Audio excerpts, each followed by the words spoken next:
Welcome to Pro Talk with the Mighty Oba with our NFL insider, George the Radman Radney. What a week it was in the NFL. Started with the controversy involving Myles Garrett and Mason Rudolph. George, what a heck of a week. A great win for our hometown team, the Buffalo Bills. Yes, it was. And overcast Miami Gardens. Man, we had a great time down there at Miami Gardens in the Fort Lauderdale area. Bills came out to play. But the bigger thing I noticed is that the Dolphins didn't come out to play. Yeah, the Dolphins did not show up at all. They did not come. They were missing assignments throughout the course of the game. Yes. But most importantly, George, you just didn't feel any energy from that team at all. No did energy. You? It's like they gave all the energy the last 2 weeks and especially the last week and getting that win at Indianapolis. It was like, okay, you don't have the most talented guys, but this is what happens in a long season. You have that game where your energy is just gone. And I think Brian Flores hopefully have a better week of practice. Maybe not being as hard on them or whatever the case may be, do things a little differently this week because they lacked energy. They lacked enthusiasm the whole 9 yards. Even on the punt return for 102 yards, that guy didn't lack it. He had energy all day. He was trying to break things all day. Jakeem Grant, he had energy, but majority of the guys just did not, and the Bills were able to take advantage of it. Ryan Fitzpatrick came out and played a pretty good game. He threw for 323 yards. Josh Allen had one of his best games. The big story about Josh Allen, not only did he win the AFC Offensive Player of the Week, but for 5 straight games, he has not thrown an interception. Yes. Now, as far as fumbles, he still had that issue. Yes. But as far as interceptions, 5 straight games is pretty good for this young man not to turn the ball over through the air. Yeah, and I want to see him more in crucial situations. Hopefully this Sunday against Denver. I'm talking about the 3rd and 4s, 3rds and 2s, and being able to make them running the ball or passing the ball and passing them for the first down, not throwing the ball 40 yards down the field. That's why this game it was like it's a win. You count them all. Hey, you can't be embarrassed about beating a team that didn't show up to play. The Bills are 7-3. They need that 8th win badly. They really need 9. I think they can. If they go 9-7, I think they'll be in. They'll barely get them in the playoffs because they're not able to win the division. So all you want to do is get in and be in the tournament and be able to play. They're 2 games behind the New England Patriots, who on Sunday defeated the Philadelphia Eagles 17-10 in a tough game in Philadelphia. Regardless of what the score is, you went into a very tough environment and beat a pretty good Philadelphia team at home. That's correct. A team that the Bills were blown out by at home a few weeks ago. So you can't say what you want about New England. They continue to play. Brady did not throw for any touchdowns in the game. People are saying, wow, he's Tom Brady losing it. No, he doesn't have an offensive line, and now Sony Michel, something's going on with him. He's in the doghouse with the head coach. It's something about them that it must be something at practice or something, because these guys look good on Sundays, and then all of a sudden, a couple weeks later, you say, well, he's in the doghouse, and the guy's not getting that many reps. Right. So Sony Michel is now the latest guy to be on Bill Belichick's doghouse. They're not having a good running game. He doesn't have an offensive line, and that's a recipe for not having Tom Brady throwing touchdown passes as well. Absolutely. Maybe towards the end of the season we'll see an uptick in this. I don't know if Rob Gronkowski, after his debut with the Los Angeles Lakers dancers on the night before last, he looked pretty good. He looked pretty good? As a new dancer with the Los Angeles Lakers. Oh, I didn't know that. So, I missed that Rob one. was shaking his thing. Shaking his thing. Oh, well, he might be. If Bill Belichick see that, I think he may not even want to deal with the guy because he's in full party mode now. He may not know when to shut off that party mode thing. It wasn't him alone. Venus Williams also danced with the Los Angeles Dancers on yesterday, and historically it was a historic game. LeBron James has done a triple-double against every NBA team, and one of the great athletes of this generation, getting off of football for 1 second. Think about what you just said. You said every NBA team he's had a triple-double. He's had a triple-double against during his career. Wow, I don't think Michael Jordan had that. No, he never did it. He's the first NBA player to accomplish such a feat, and congratulations to the king. He's still the king.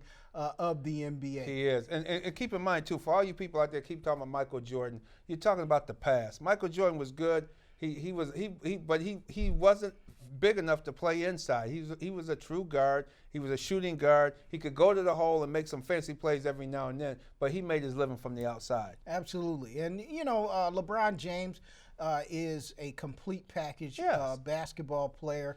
Not only is he able to score at will, but he's also a great facilitator. And he's been doing that throughout his career. And congratulations to the King. Getting back to the NFL, Dallas, Dak Prescott, 444 yards through the air. He's the NFC Player of the Week. Dallas defeats a very tough Detroit team, 35-27, and they are still at the top of the NFC East. Yeah, and you think about it, Dak has almost he definitely has twice as many wins than losses through his career. The man, you look at his statistical data, the guy is, you look at it, you're like, wow, this is a very good quarterback. And for him not to get the recognition like some of these other, like Aaron Rodgers and these guys, Dak Prescott name should be talked about a little bit more in the media. And you don't. Absolutely. They try to talk about Ezekiel Elliott like he's the main guy, and he's not. Dak Prescott, quarterback, he makes the calls. And I noticed this year, he comes to the line, and when he sees a blitz or sees something on the defense, he audibles out of that play and changes plays. And that tells me of a quarterback that's maturing, and he's about to possibly win a championship, but definitely he's about to make a boatload more money too. Absolutely. Another quarterback that signed a new contract and led his team back from a disappointing loss the week before to the Miami Dolphins.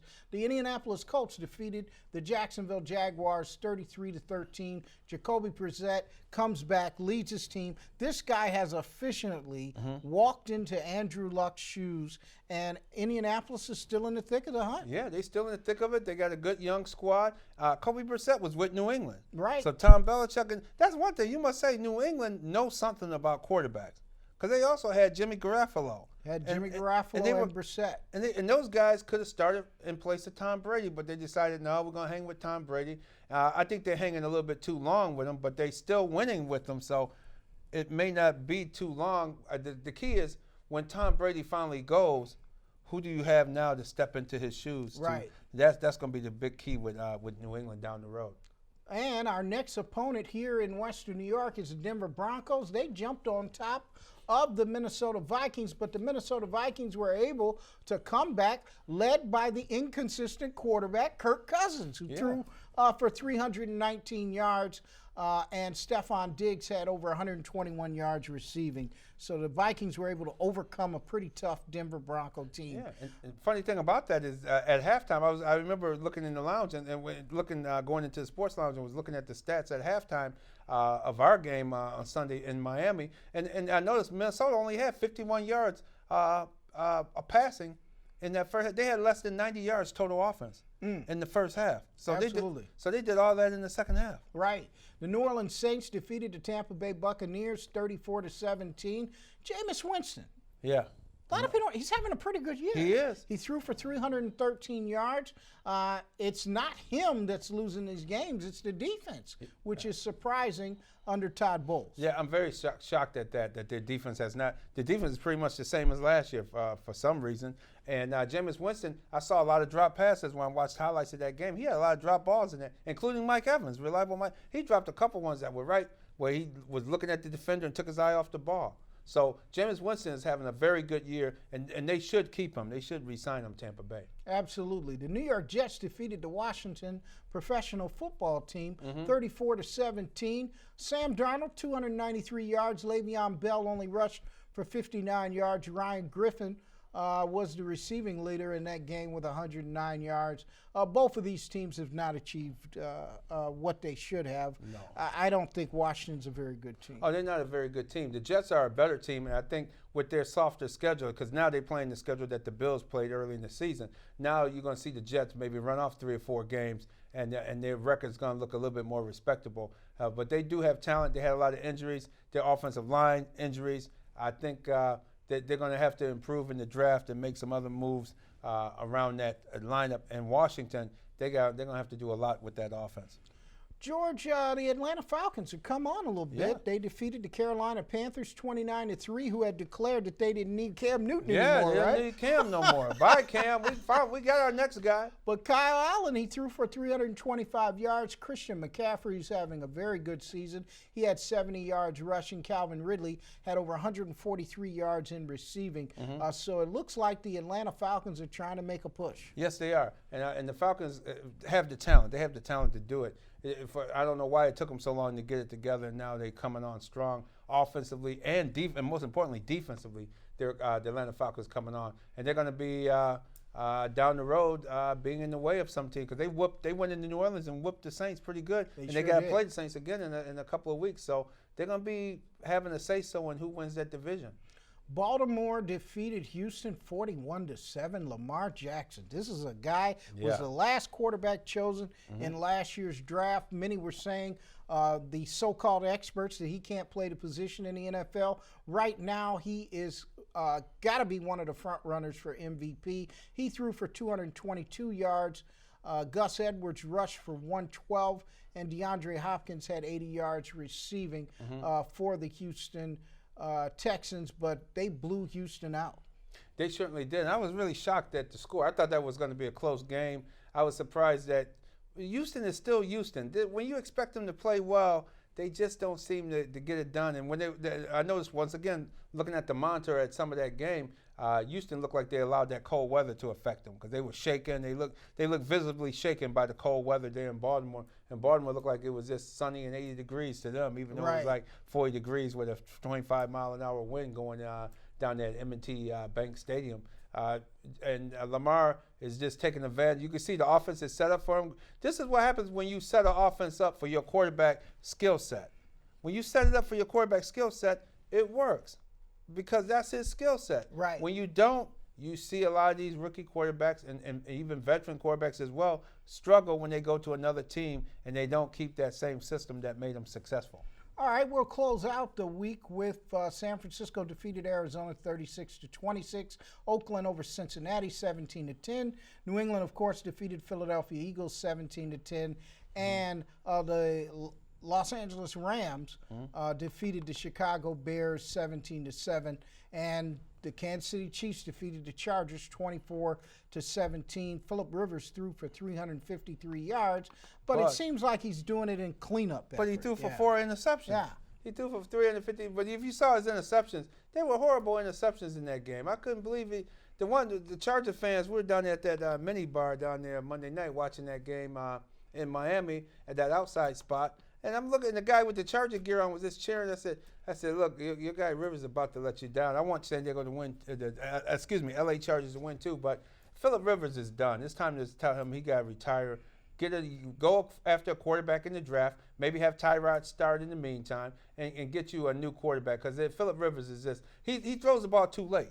He throws the ball way too late for his guys. And you can see it now. I saw it a week ago, the game against Oakland on Thursday night. They should have beat Oakland, but he threw the ball too late to his receivers, and the defender was able to come back and intercept the ball. And that was 3 interceptions last week, 4 interceptions this week. That's a total of 7 interceptions in 2 weeks. He's a machine. He's a turnover machine in his latter days in the NFL.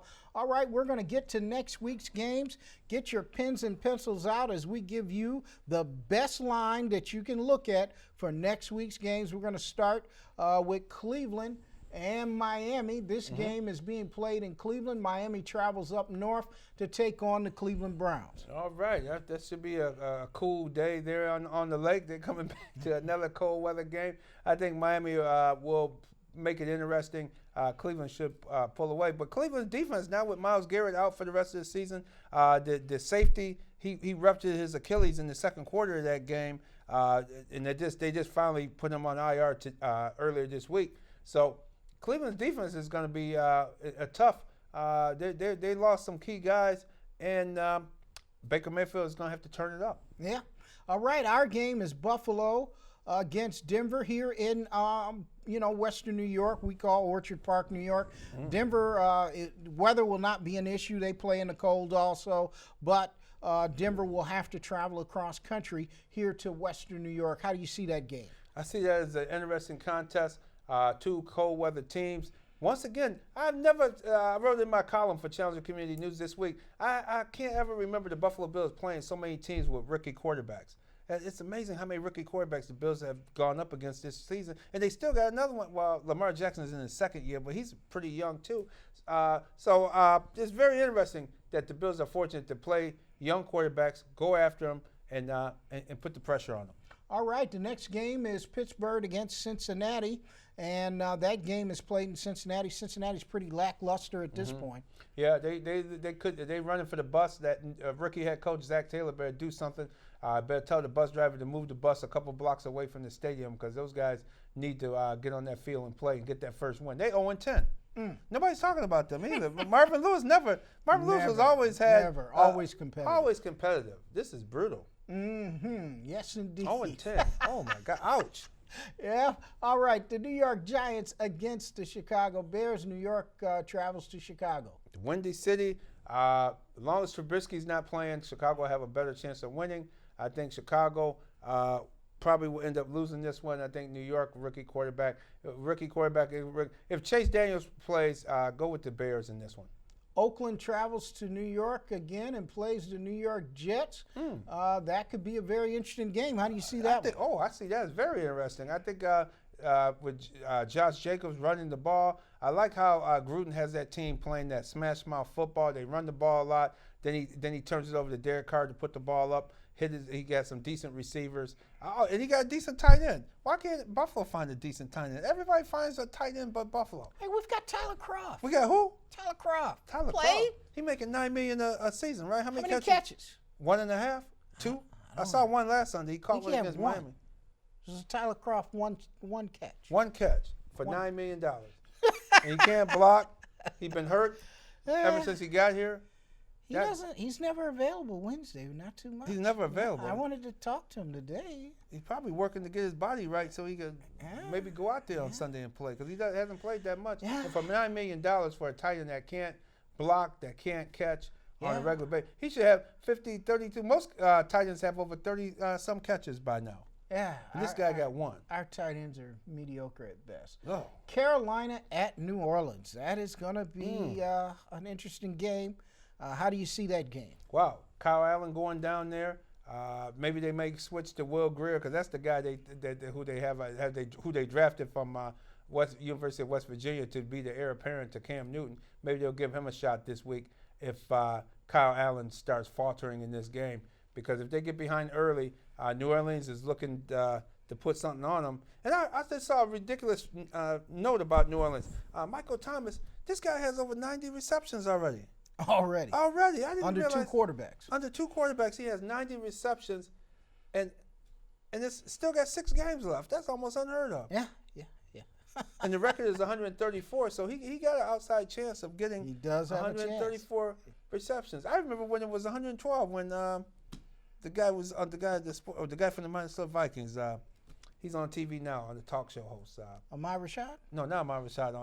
On early in the morning, he's on with Fox. He was on with Fox. Oh, Burleson? No, he just left. He just left the show. I'll think of his name in a couple minutes. But I remember when he had 112 for the Minnesota Vikings back in the day. Okay. Well, hey, we got to keep it moving. But 130. Yeah, that's 90 a lot. Wow, that's unbelievable. Tampa Bay travels to Atlanta. Tampa Bay, but watch out. Atlanta's playing their best football. I think Tampa Bay will find a way to win. You've got Tampa Bay in that game? Yeah, I'll take Tampa Bay for sure. I'll take Atlanta, I'll take Atlanta in that game for sure. Tampa Bay will find a way to lose. Oh, okay. And Atlanta will find a way to win. Detroit travels to Washington. Wow. Detroit played a lot of good games. I think they'll be rewarded for their good play, and they'll be able to win this game over Washington. All right. Jacksonville and Tennessee. Jacksonville travels to Nashville. We wonder, neither one of these teams really have great juggernaut traveling teams. No, they don't. So what's that stadium going to look like Sunday? Ooh, that's going to be a small one. They say tickets as low as $26. So, hey, it'll be more filled than the Washington game. Washington said tickets as low as $6 there in Washington, the nation's capital, for the Detroit-Washington game. But Jacksonville at Tennessee should be an interesting contest. Cold weather, once again. I see Tennessee finding a way to win. Dallas travels to New England. Oh, tickets available. Tickets as low as $318. Wow, sounds like people want to go to that game, huh? Yeah. Wow. Well, I don't know. That's going to be an interesting contest. Dallas It's going to be at New difficult for England. Dallas to win in New England. Yeah, it's going to be difficult. And Tom Brady's going to, believe you me, he's going to find a way. He's going to find some kind of way to get some touchdown passes to Edelman or maybe that N.K. Perry. They've been talking about him for weeks. He hasn't played yet. He was the number 1 draft pick, the wide receiver out of Arizona State. Hopefully we'll see him this week. Dallas, if you look at it on paper, Dallas should win, but I think New England will come out victorious. Green Bay at San Francisco. Oh, that's another good one there. Green Bay going out to San Francisco. San Francisco's been starting to struggle. They're playing a tough schedule. I'll take Green Bay in the upset, especially Green Bay coming off a bye week too. Mm-hmm. So they had a chance to rest up some of it. And their defense, Mike Pettin, who used to be with the Bills at one time, defense coordinator, he's done an excellent job with that Green Bay defense. Seattle travels to Philadelphia. That's a big game. Wow, Seattle at Philly. Wow, that's another boy. I tell you, Seattle been playing a lot of tough games this season. Schedule. Tough schedule, and they still 8-2. Boy, I see Seattle finding a way to beat Carson Wentz in Philly. That should be a very good game. Enjoy that game if you get a chance to see that one. Seattle at Philly. I'll take Seattle. And Baltimore travels to the Los Angeles Rams. That is your Monday night game. Oh, that's a good Monday night game. At least we'll be off the road for that one. Baltimore at the Rams. Should be a very good contest. The Rams are coming. It's on grass. Should be a good contest for both teams. Goff is having a lot of trouble. I don't know whether they done figured them out. Baltimore has a very good defense. Should be a good physical game. I'll go with the Ravens right now because they're on a roll. Right, and that is something that it should be a very interesting game. I'll say that it should be a very interesting game. In the last couple of minutes, George, I want to ask you a little bit about the Colin Kaepernick workout. What were your thoughts on that? You know what mine were. I said that any workout scheduled on a Saturday in the NFL just makes your ears kind of start twitching. Yes. And I didn't think it was a real opportunity for Colin Kaepernick. It sounded like more of a publicity stunt, and I think that's why he canceled out on the NFL workout and basically took over the narrative and created his own workout. And I'm just curious, 8 teams did show up. They had representatives from 8 teams. Yes. So it was people had time enough to get there. So I thought it was quite interesting that teams did show up for it. And to me, it was a chess match. You could see that the NFL, you knew something. You knew everybody knew who covers the NFL knew. Well, man, this is a red flag. They never done nothing like this before. This is something that somebody thought up and said, well, let's do it. At least get the guy out there and show that we putting an olive leaf out there for him to come back, or welcome to give him an opportunity to come back in the league. But what real opportunity would it have been? We wouldn't have seen footage of it. Maybe they would have leaked the footage at some other time. We would have been seeing it. The NFL would have controlled the narrative. And that's what I thought was a brilliant move by the Kaepernick's team. They knew they didn't want the NFL to control the narrative. Right. And he said, hey, no, we want it in the open where everybody can see it. You guys can come over here to this field. And it was in the community. It was right in the community as well. They rented the field. They were able to practice there, do the workout, had the wide receivers running. And this guy looked good to me. He looked very good. It looks like he's ready to play. He's been ready to play since 2016. The NFL, not one team, offered him a workout in 3 years. In 3 years. So, and why would we think that you all got together for one workout to make it a legitimate opportunity for him? And most of you need to realize, too, they tried to make Colin Kaepernick sign away his rights to sue the NFL in the future over collusion. Right. And that, to me, was very smart of his attorneys to make sure that he did not do that. And they caught that. That his attorneys caught that. No, I'm not going to sign everything away just to play in your league. And I thought the frustration from Kaepernick at the end, I thought that was very interesting to see him talking about the NFL running and talking. And I hope his bitterness doesn't overtake him at some point with this bitterness, because you could tell how he talked. To me, what I took away from his comments, from Colin Kaepernick's comment, is that, hey, you guys are not allowing me to play because of a social stance? Are you for real when you got all kinds of guys that committed some heinous crimes and given 2, 3, 4 chances to guys you know? Richie Incognito is playing this Sunday. He threatened to cut his father's head off at a funeral. He got into a fight for using the N-word against a fellow player. He is still playing. And Colin Kaepernick didn't hurt anybody. Anybody. Was never arrested, never committed any crimes, nothing whatsoever. He just made a social stance. And for the owners, which is the old school, the owners are all in their 60s, 70s. I guess they saying they do not want someone to take a stance. And I'm glad he took a stance and was able to, like I said, it was a chess match. The NFL made a move, and he made a move back. All right, we're in our last few seconds here on Pro Talk. Join us on our radio show every Saturday at 7 a.m. on 105.5 FM, The Beat out of Rochester. Myself and the Rad Man will be there every Saturday at 7 a.m. Make sure you tune in to us. And on Sundays, we do a pregame show and a postgame show after each and every game. But for the Rad Man, I am the Mighty Oba here on Pro Talk. We'll see you again next week. Take care. Boom. That's it.